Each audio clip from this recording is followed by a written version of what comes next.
brought to you by Agilus Diagnostics.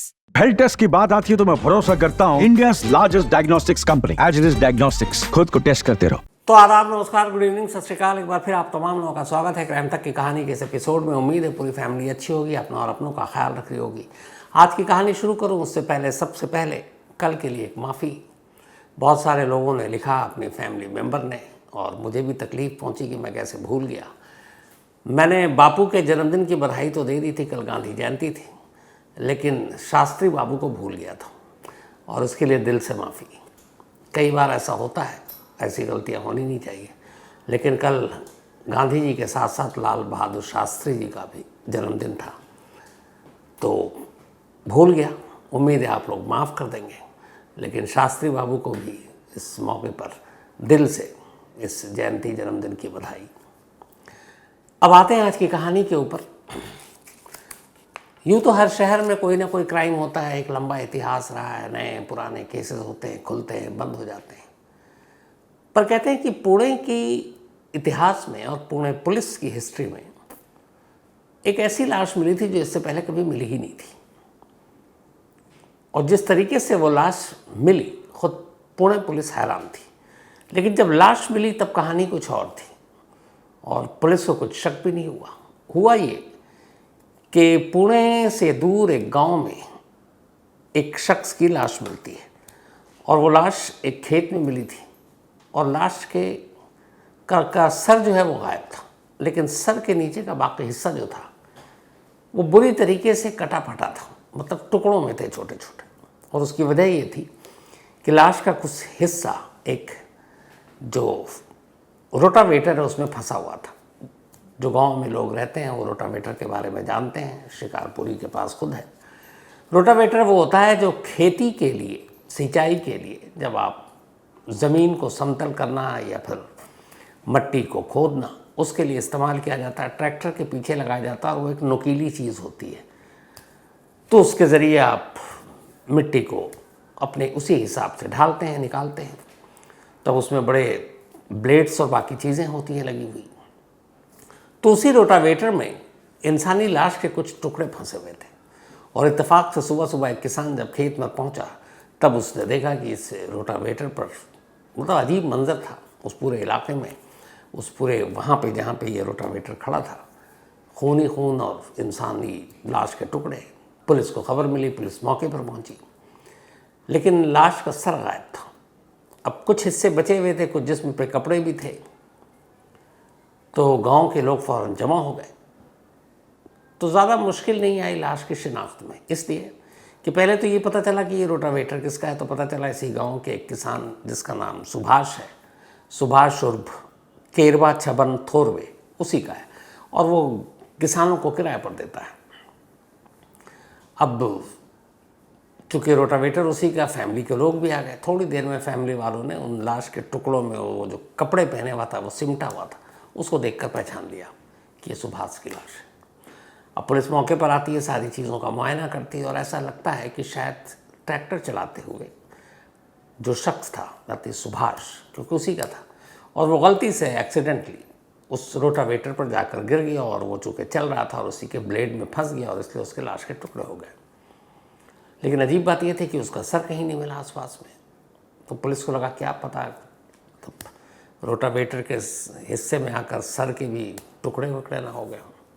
तो खैर police ये सारी चीज़ें करती है, लेकिन एक शक तो रहता है। और उसके बाद ये बात थी 17 दिसंबर 2022 की, जब ये लाश और उसके टुकड़े मिले। इसके बाद 22 दिसंबर 2022 को उसी पुणे के इलाके में, वहाँ पर एक इंद्रायणी नदी है, उसी किनारे सुभाष का एक शोक सभा रखा गया और तमाम लोगों को बुलाया गया। बाकायदा उसके लिए एक पोस्टर छपा और उस पोस्टर में सुभाष की तस्वीर थी और एक लाइन लिखी हुई थी, और वो लाइन ये थी कि आपकी प्यारी यादों की खुशबू हमेशा हम लोगों के साथ रहेगी, और साथ में सुभाष की तस्वीर। और कार्यक्रम की तारीख 22 दिसंबर 2022 दोपहर का वक्त उस पर लिखा हुआ था। सारे लोग, सारे रिलेटिव, सारे गांव के लोग आए, शोक सभा में शामिल हुए और उसके बाद सब लौट गए। ये बात है 22 दिसंबर की। अब 22 दिसंबर के बाद 23 दिसंबर को अचानक एक अनहोनी होती है। अनहोनी ये कि जिस गांव में सुभाष रहता था उस गांव से कुछ गांव दूरी पर उसकी एक बहन रहा करती थी। और शोक सभा में वो जिस दिन मौत की खबर मिली तभी पूरा परिवार आ गया था, शोक सभा में शामिल हुए। उसके बाद 23 दिसंबर को ये लोग अपने अपने घरों को लौट गए। जब घर को लौटे तो 23 दिसंबर की देर रात अचानक सुभाष की बहन के घर पर दस्तक होती है। जब दस्तक होती है वो दरवाज़ा खोलती है, जैसे ही दरवाज़ा खोलती है वो बेहोश हो जाती है। दरवाजे पर उसका भाई वही सुभाष खड़ा था, जिसके अंतिम संस्कार के वक्त भी वो गांव में थी और जिसके शोक सभा में 24 घंटे पहले वो इंद्रायणी नदी के किनारे थी। और वो सुभाष अब सामने खड़ा था। जब उसे होश आया वो भूत भूत चिल्लाने लगी। अब घर के बाकी लोगों ने भी जब देखा तो सभी का एक ही हाल। सुभाष को समझ में आ गया मामला क्या है। वो फौरन कहता है कि भाई मैं जिंदा हूँ, मैं मरा नहीं हूँ। अब इसके बाद थोड़ी देर के बाद उन लोगों को थोड़ी सी तसल्ली होती है और कि चलो, और फिर उन्हें यकीन हो जाता है। और इसी यकीन के बाद उन्हीं में से एक रिलेटिव, बहन नहीं, बहन तो अपने भाई को गले लगा रही है, उन्हीं का एक और रिश्तेदार, वो सुभाष के गांव फ़ोन कर देता है उसके घर पर। सुभाष एक शादीशुदा शख्स था। 2 साल पहले उसकी बीवी ने खुदकुशी कर ली थी, जान दे दी थी अपनी। 2 बच्चे हैं। तो उसके घर पे फ़ोन आया कि सुभाष जिंदा है। घर वालों की खुशी का ठिकाना नहीं। और ये धीरे धीरे बात पूरे गांव में फैल गई कि 24 घंटे पहले जिसका शोक सभा जिसकी हुई, जिसके अंतिम संस्कार में लोगों ने हिस्सा लिया, वो सुभाष जिंदा है। अब ये बात पुलिस के कानों तक पहुंची। अब पुलिस उधर सर को लेकर शक में जुटी हुई थी कि शक तो था कि कुछ तो मामला गड़बड़ है। इधर फ़ोन आ गया बहन के घर वालों के यहाँ से कि ये जिंदा है। उधर जैसे ही सुभाष को पता चला कि घर वालों तक बात पहुंच गई है, उसके बाद उसकी बहन और वो लोग उसको लेकर गांव उसके पहुंच जाते हैं कि चलो सब खुश होंगे, तुम्हारे बच्चे खुश होंगे, पिताजी माताजी सब खुश होंगे। अब वो पहुंचता है गांव आता है। गांव वालों की खुशी का ठिकाना नहीं, लोग चमत्कार मान रहे हैं, कुछ अब भी उसे भूत समझ रहे हैं। अब ये सब कुछ घर के अंदर चल रहा है। तभी पुलिस, लोकल पुलिस थाने तक ये खबर पहुंचती है।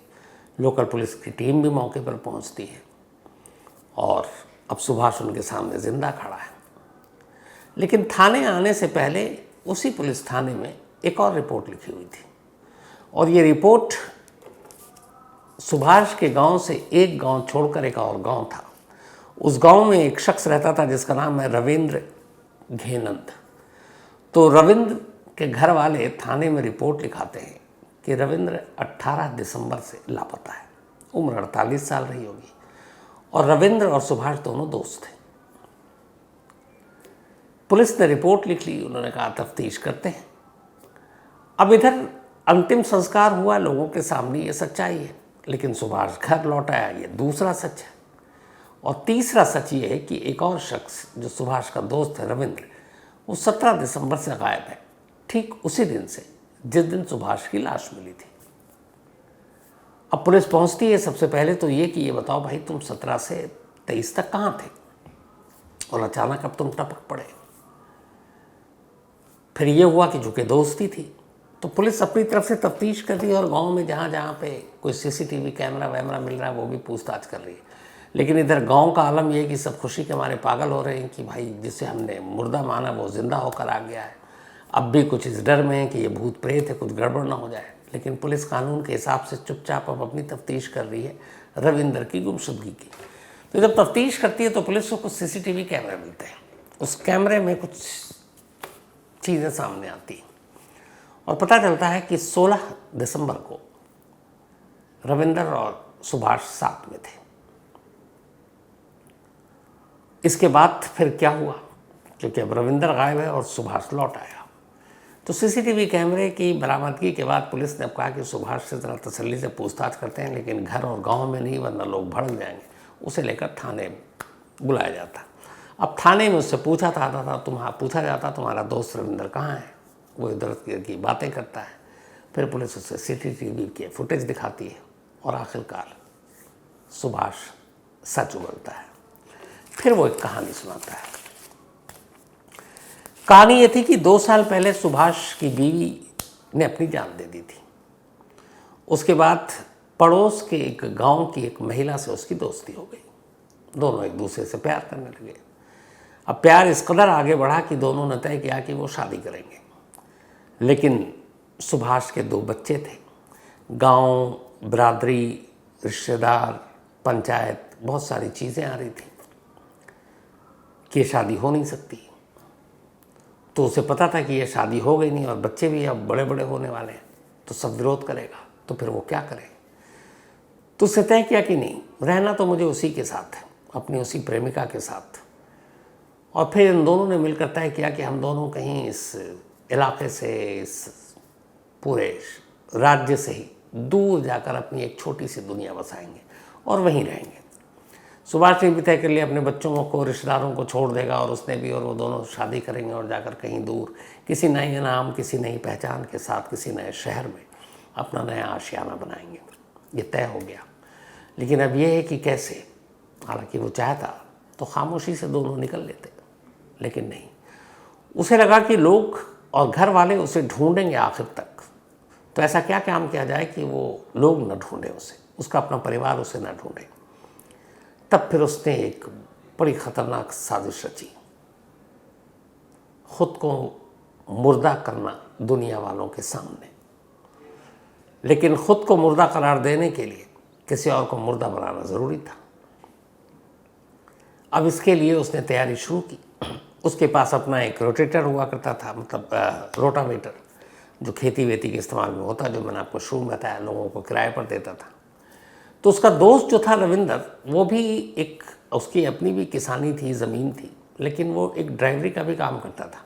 तो जिन किसानों को अपने खेत में जोतने के लिए ट्रैक्टर और रोटावेटर चाहिए होता था, तो ये चूँकि दोस्त था, ये उसको दे देता था और वो उसकी चलाता था, उसके बदले में उसको पैसे मिलते थे दिहाड़ी। 16 दिसंबर को अचानक सुभाष रविंदर को बुलाता है, कहता चल तुझे एक लोकल क्रिकेट मैच दिखाते हैं। दोनों को क्रिकेट देखने का और खेलने का भी शौक था एक वक्त में, अब देखने का। तो एक लोकल टूर्नामेंट हो रहा था, वहाँ वो दोनों गए और वहाँ पे उन्होंने क्रिकेट मैच देखा। मैच देखने के बाद वापस आए, शराब की बोतलें खरीदी। उसके बाद उस शाम एक किसी और किसान ने ट्रैक्टर और रोटेटर हायर कर रखा था कि तुम हमारे यहाँ जोत दो। तो रविंदर एक ड्राइवर के तौर पर वहाँ ये दोनों पहुँचे। रात 9 बजे तक वो जोतता रहा खेत को। 9 बजने के बाद उन्होंने शराब पी। शराब पीने के बाद उसी खेत में अचानक एक तेज़ धार, वो घास काटने वाला दतिया जो होता है शायद, वो उससे मारता है और रविंदर की मौत हो जाती है। इसके बाद वो उसी से उसका गला काटता है। बाकी लाश खेत में पड़ी है। वो खुद ट्रैक्टर पर बैठता है और उसी रोटावेटर को उस पर चला देता है, जिससे लाश के टुकड़े हो जाते हैं। लेकिन इससे पहले वो एक और काम करता है। जब गला काट देता है तो फिर वो उस लाश से उसके कपड़े उतारता है, रविंदर के शर्ट और पैंट उतारने के बाद अपने कपड़े उसे पहनाता है। पहनाने के बाद अब उसके बाद वो ट्रैक्टर पर बैठता है और उसी लाश पर रोटावेटर चला देता है ताकि बिल्कुल पहचान में ना आए। और फिर उसी रात के अंधेरे में, अब चूंकि उसने अपने कपड़े पहना दिए और रविंदर के कपड़े खुद नहीं पहने, क्योंकि लोग समझ जाएंगे कि वो तो रविंदर था, तो उसने वो हथियार जिससे मारा, उसके कपड़े, ये सारी चीज़ें उठाई और वो सर, और ले जाकर दूर एक कुएं में ये सारी चीज़ें फेंक दी। अब वो खुद नंगा है और उसी नंगे में अंधेरे में जा रहा है। दूर जाने के बाद किसी शख्स से उसने पैंट लिया और एक शॉल ली, क्योंकि दिसंबर का महीना था। शॉल लेकर और पैंट लेकर अब वहाँ से वो सीधे निकलता है और उस गांव में पहुँचता जहाँ उसकी प्रेमिका रहती है। वहाँ जाने के बाद उससे कहता है कि चलो फ़ौरन अब वक्त आ गया, हम दोनों अपनी दुनिया बसाएंगे। वो अपनी प्रेमिका को लेकर निकल जाता है। फिर ये वहाँ से दूर निकलते हैं, एक जगह एक गेस्ट हाउस है, वहाँ पर रुकते हैं 3 दिन तक। 17 हो गया था, 17, 18, 19। 3 दिन के बाद तीसरे दिन वो अपनी प्रेमिका को बताता है कि अब हमारा कोई कुछ नहीं कर पाएगा, हमें ढूंढेगा भी नहीं। तो वो पूछती है कैसे? तो उसने कहा मैं दुनिया वालों की नज़र में मर चुका हूँ और मेरा अंतिम संस्कार भी हो गया और कल शायद मेरा शोक सभा भी होगी। तो उसने कहा ये कैसे मुमकिन हुआ? तब वो अपनी प्रेमिका को सच बता देता है। कहता है कि खुद को मुर्दा करार देने के लिए मुझे किसी और को मुर्दा बनाना था, तो मैं अपने दोस्त रविंदर को बुला दिया। सर गायब है, कपड़े मैंने अपने पहना दिए, घर वाले शिनाख्त कर लेंगे और हमें ढूंढने के लिए कोई नहीं आएगा। यहाँ ये बात उल्टी पड़ गई। जैसे उसने अपनी प्रेमिका को बताई वो डर गई। उसे लगा ये शख्स मेरे साथ रहने के लिए कत्ल कर सकता है, आगे चलकर पता नहीं क्या करेगा। उसने अपनी डर और दहशत को छुपाई और कहा कि देखो तुम मुझे अभी तो मेरे घर लौटा दो, जब सब कुछ मामला ठीक हो जाएगा तब मैं तुम्हारे साथ चलूँगी। अब वो उससे प्यार भी करता था। उसने उसकी बात मानी और उसके बाद 22 दिसंबर की रात को ही वो, जिस दिन इसकी शोक सभा थी, अपनी प्रेमिका को उसके गांव छोड़कर रात के अंधेरे में वहाँ से निकलता है। वहाँ से अब ये पूरे 20 किलोमीटर तक, क्योंकि इसे ये डर है कि लोग देख ना लें किसी कोई भी एक गाड़ी से या किसी से जाने में, तो अंधेरे में ये तय करता है कि अंधेरा हो जाए तो फिर बहन के घर जाऊँगी, एक रात गुजारूँगा, फिर वहाँ से कहीं निकलूँगा। 20 किलोमीटर तक पैदल चलता है और 20 किलोमीटर पैदल चलने के बाद रात को अपनी बहन के घर पर दस्तक देता है। बहन देखते ही बेहोश हो जाती है, भूत समझती है, लेकिन बाद में उसी के गांव में ये खबर जाती है, सच्चाई सामने आती है कि वो कभी मरा ही नहीं था, तो इसलिए भूत कहाँ से बनेगा। पुलिस ने उसे फिर गिरफ्तार किया और उसने पूछताछ में ये कबूला कि मैं सिर्फ अपनी प्रेमिका के साथ एक खामोश और गुमनाम ज़िंदगी जीने के लिए मैंने यह कत्ल किया और वो बेचारा गरीब उसका दोस्त मारा गया। फ़िलहाल वो जुडिशल कस्टडी में है, जेल में है। मुकदमा अभी चल रहा है, 2 साल हुए हैं। बीच में कोरोना की वजह से डिले भी हो गया और उम्मीद ये है कि शायद 1-2 साल में इसका फैसला आ जाए, तो भी जल्दी है। तो ये थी आज की कहानी। लेकिन कहानी ख़त्म करूँ उससे पहले वही अपना सिलसिला। एक तो सबसे पहले आज पूरी क्राइम तक फैमिली मेम्बर को हैप्पी नवरात्रि। आज नवरात्रि का पहला दिन, तो आप सभी को हैप्पी नवरात्रि। शिकारपुरी भी इधर बैठे हुए हैं, वो इशारा कर रहे हैं कि हाँ मेरी तरफ से भी, शिकारपुरी की तरफ से भी। और आज मेरे बड़े ही ख़ास दोस्त संजीव भाई, उनका जन्मदिन है। ये लॉस एंजल्स में रहते हैं। जब मैं अभी अमेरिका गया, क्या इन्होंने मतलब दोस्ती निभाई, मतलब लाइफ टाइम जब इनके साथ जितने दिन रहा, मस्त मौला इंसान, बेहद अच्छे दिल के, गजब स्मार्ट, मासूम, अलग और नहायत अच्छे और शरीफ इंसान। तो संजीव भाई, ऊपर वाले से हमेशा यही दुआ है कि आप हमेशा अच्छे रहें, खुश रहें, मुस्कुराते रहें, यूं ही मासूम रहें। और आज आपका ख़ास दिन है, तो मुझे पता चला कि आज बर्थडे पार्टी भी प्लान किया आपने। तो संजीव भाई हैप्पी बर्थडे। सीमा जी, मन्नू और मिनी, अच्छे से आप लोग पार्टी एंजॉय करो। एंड वंस अगेन संजीव भाई, जल्दी आपसे मुलाकात होगी, फिर वेगस चलेंगे हम लोग। तो हैप्पी बर्थडे, आज आपका दिन है, इसको एंजॉय कीजिए। साथ ही आज सौमिक बसु, इनकी वाइफ का भी बर्थडे। अब सौमिक भाई ने लिखा तो बड़े प्यार से मेल, पर जो चीज़ सबसे इम्पोर्टेंट था वही भूल गए, मतलब अपनी वाइफ का नाम ही लिखना। तो कोई बात नहीं, हैप्पी बर्थडे सौमिक बसु साहब, अपनी वाइफ को कह दीजिएगा पूरी फैमिली की तरफ से। अजंता मिश्रा, इनका भी जन्मदिन है, तो हैप्पी बर्थडे अजंता। और ये धर्म मिश्रा जी की वाइफ हैं। साथ ही शाहान खान का भी जन्मदिन है, तो हैप्पी बर्थडे शाहान। और ये शाह आलम खान ने भेजा है। जया चौबे का भी जन्मदिन है, तो हैप्पी बर्थडे जया जी। अनमोल और जवाहर चौबे ने भेजा है। साथ ही सुधीर कुमार का भी बर्थडे, तो हैप्पी बर्थडे सुधीर जी। और ये वेदांती देवी जी ने भेजा है, thank you so much. Vedanti जी के बेटे हैं सुधीर। प्रीति पाल का भी आज बर्थडे है, तो हैप्पी बर्थडे प्रीति। साथ ही प्रभाकर चौधरी, इनका भी जन्मदिन है, हैप्पी बर्थडे प्रभाकर जी। दिलेश कुमार ने भेजा है। सिमरन कौर का भी बर्थडे है, तो हैप्पी बर्थडे सिमरन। और ये बलकारन सिंह ने भेजा है। मुस्कान यादव का भी बर्थडे है, तो happy birthday Muskaan. Kamlesh Yadav and Ranjit Kumar ji ने भेजा है। अभिषेक शर्मा का भी जन्मदिन, तो हैप्पी बर्थडे अभिषेक। और इनके दोस्त अभिषेक अवस्थी, तो अभिषेक शर्मा और अभिषेक अवस्थी, इन दोनों का बर्थडे, दोनों दोस्त ग्रेट, एक ही दिन, दोनों को बहुत बहुत बधाई। साथ ही शिवी शर्मा का भी जन्मदिन है, तो हैप्पी बर्थडे शिवी, भेजा है राहुल शर्मा ने। जतिन भारद्वाज, इनका भी बर्थडे, तो हैप्पी बर्थडे जतिन, भेजा विवेक शर्मा ने। इसके अलावा रश्मि खड़े, इनका भी जन्मदिन है, तो हैप्पी बर्थडे रश्मि जी।